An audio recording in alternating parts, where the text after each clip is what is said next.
اور ان میں سے ایک انسان کے پاس 40 انسانوں جتنا علم ہوگا، اور یہ صرف لیڈرز ہی نہیں ہوں گے بلکہ کمانڈرز، اسکالرز اور تھنکرز ہوں گے۔ جب یہ لوگ امام مہدی کے ہاتھ پر بیعت کریں گے تو اس کے بعد وہ امام مہدی کی ایک فوج بنانے میں مدد کریں گے۔ جب امام مہدی کا ظہور ہوگا تو اس کے بعد وہ مسلمان جو مظلوم زندگی گزار رہے ہوں گے وہ امام مہدی کو سپورٹ کرنے کے لیے جائیں گے، جیسا کہ خراسان، یمن، ایران، افغانستان، عراق اور سیریا، کیونکہ آج ان کنٹریز کی کنڈیشن بہت بری ہو چکی ہے جس کی وجہ ہے یہ امریکہ۔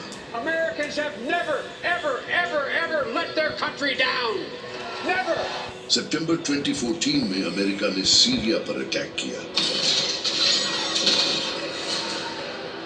جس کے بعد کئی سالوں تک سیریا میں جنگ کا ماحول رہا، اور آج سیریا کی حالت بدترین ہو چکی ہے۔ اسی طرح امریکہ نے 2003 میں عراق پر